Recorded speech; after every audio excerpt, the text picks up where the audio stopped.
Okay, so moving into my new house, it was supposed to be a fresh start. I'd worked my tail off, saved every penny, and finally bought this gorgeous home in a quiet, well-maintained community. But oh boy, quiet didn't mean peaceful. Not even close. Because living right across the street was Karen. You know, the Karen. The self-proclaimed queen of the HOA. I barely unpacked a box when I got my first warning, a crisp white envelope taped to my front door, stamped with the dreaded words, HOA violation notice. Confused? You bet I was. I ripped it open and read. Dear resident, it has come to our attention that your residence is in violation of several community guidelines. Please remove all non-conforming furniture from your front porch and ensure all visible belongings meet aesthetic standards. Failure to comply will result in further action. Sincerely, the HOA board. I frowned, looking around. One chair. A simple, modern outdoor seat that matched the house perfectly. No obnoxious lawn gnomes. No rusty cars in the driveway. Nothing that should have been an issue. Then I saw her. Karen. Standing across the street, arms crossed, watching. I waved, trying to be nice. Morning, neighbor. She didn't wave back. Instead, she marched straight up to my driveway. You need to remove that chair, she snapped, pointing at it like it had personally insulted her. I blinked. What? Why? It doesn't match community standards, she huffed, tilting her nose up. We don't allow unsightly furniture ruining the neighborhood aesthetic. I looked at the chair. Then back at her. Karen. It's literally just a chair. It's not approved, she insisted, voice tight. And neither is your house, actually. I raised an eyebrow. Excuse me? She smirked. We weren't informed of a new tenant. Did the previous owner get this purchase approved by the board? That's when it hit me. Karen thought I was a renter. She assumed I had no real stake in the community, just some random person moving in without her permission. I decided to play along. I don't think the owner needed to check in with you. Her smile widened like she just won the lottery. Oh, but they do. See, we have strict policies about who can live here. If the homeowner didn't get this approved, then I'm afraid I'll have to start the eviction process. I let out a small laugh. Eviction? Yes, she said smugly. We don't allow renters to disturb our community harmony. That's when I decided to drop the bomb. I reached into my pocket, pulled out my house keys, and twirled them around my finger. That's great to hear, Karen. Because I'm not a renter. I'm the new owner. Her entire expression collapsed. The confidence? The smug superiority? Gone in an instant. You bought this house? She asked, voice cracking. I grinned. Yep. Paid in full. Signed, sealed, delivered. Karen opened her mouth, then shut it again. She looked genuinely horrified. Then, as if she hadn't just threatened to kick me out of my own home, she plastered on the fakest smile I had ever seen. Well, she said, her voice suddenly dripping with false sweetness. Welcome to the neighborhood. I'm the president of the HOA, so if you need anything, you can come to me. I nodded. Good to know. Then I turned and shut my door in her face.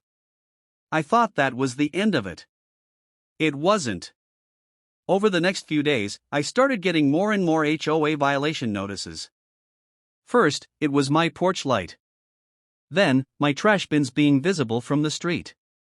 Then, the fact that my car was parked in my own driveway. Karen was clearly on a warpath. She couldn't evict me, so she was trying to make my life a living nightmare. But what she didn't know. I had a secret. Because I didn't just own this house. I owned several houses. In fact, I owned a third of the entire neighborhood. And Karen? She was about to learn just how much power I really had. The next morning, I woke up to yet another HOA violation notice taped to my door. But this one was different. It wasn't just a warning. It was a formal complaint demanding an immediate hearing before the HOA board. Apparently, my front yard was neglected and out of compliance with neighborhood standards. I had moved in less than a week ago. And my lawn was perfectly manicured. I stared at the paper, shaking my head, as Mark, my next-door neighbor, walked over, coffee in hand, grinning like he was watching a reality TV show unfold in real life.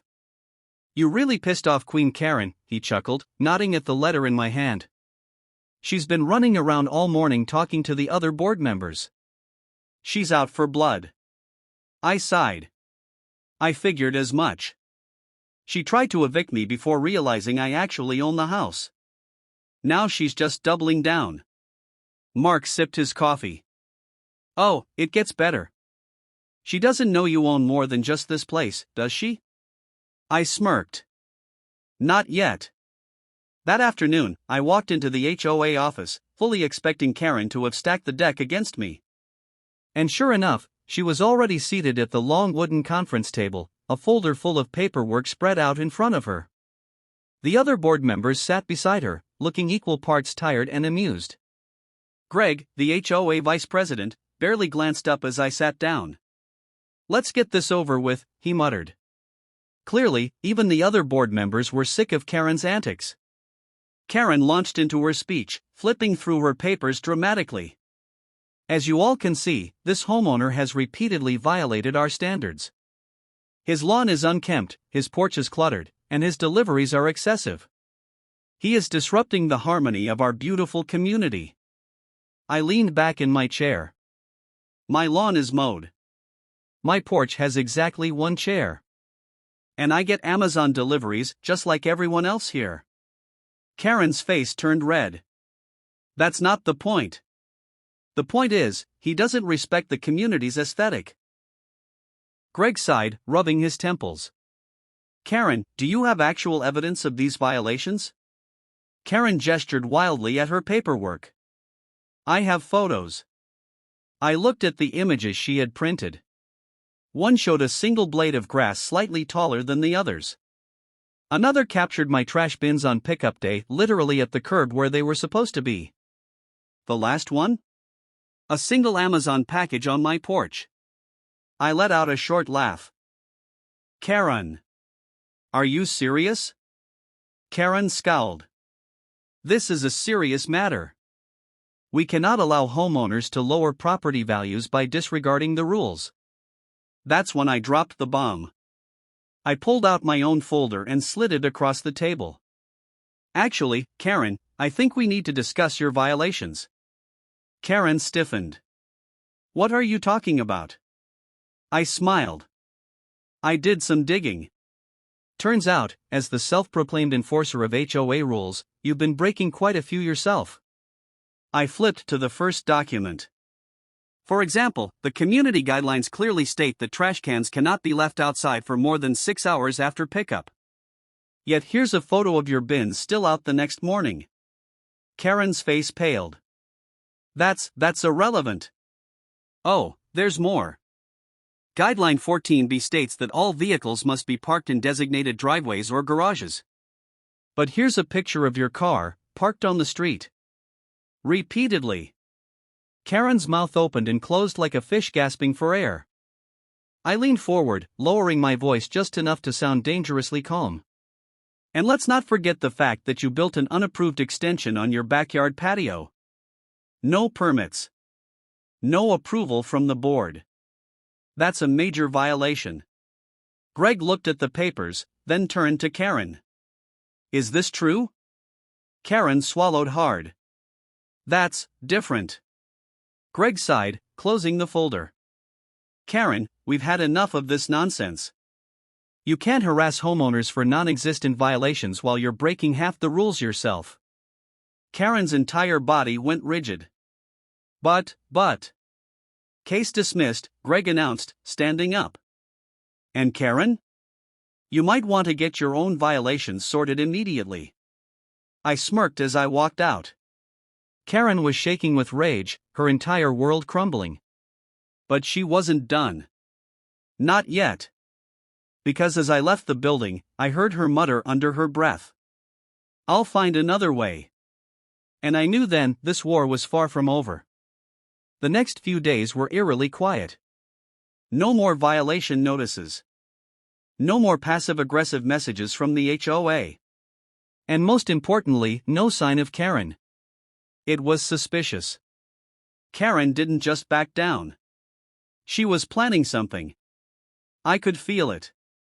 Mark even joked, "Dude, you might want to check if she's building a secret bunker to plot your downfall." We laughed, but deep down, I knew he wasn't far off. Karen's silence wasn't surrender. It was a recalibration. And then it happened. A letter from the HOA arrived in my mailbox. But this one wasn't a violation notice. It was an eviction notice. Signed by the board. Demanding that I vacate my own home due to persistent community disruptions and failure to comply with homeowner standards. I actually laughed when I read it. Karen was really trying this. Mark walked over just as I was holding up the paper. No way. She actually did it?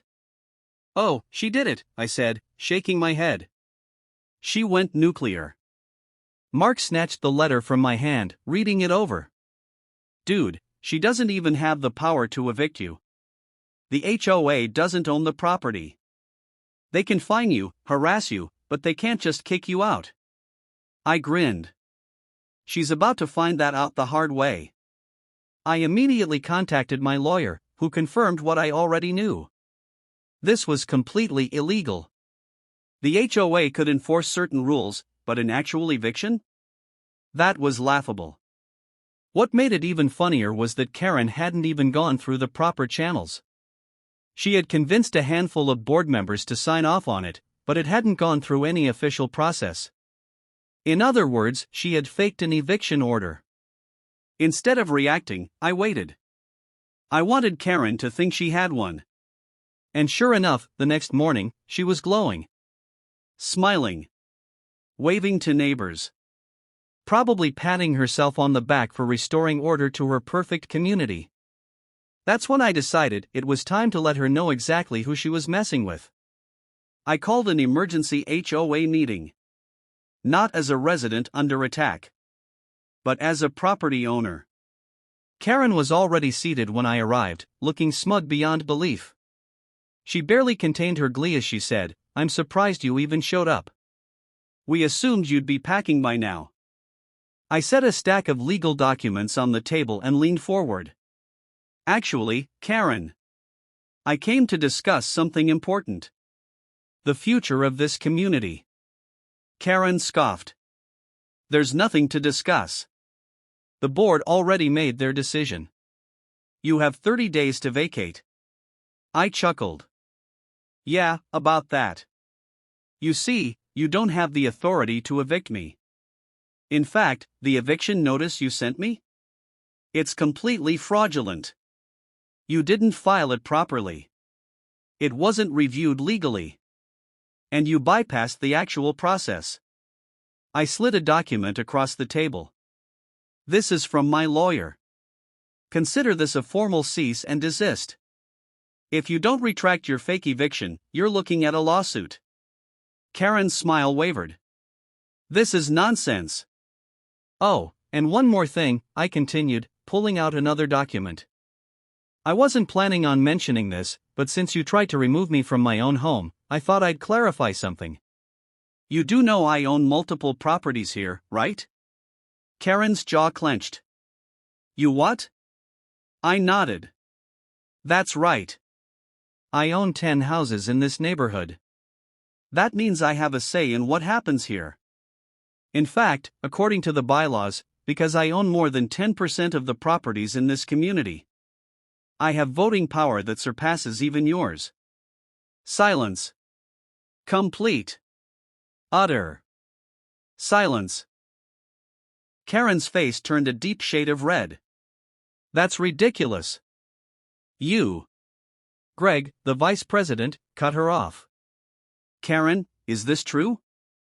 I smiled, pulling out one final document. "And actually, I'd like to make a motion. Effective immediately. I'd like to propose a vote of no confidence in the current HOA president. Karen's eyes went wide. You can't. Greg cleared his throat. Actually, he can. The vote was held right then and there. Karen was removed from her position as HOA president. And as her final act of desperation, she tried to argue, yell, and even threaten legal action. But the board was done with her. The neighborhood was done with her.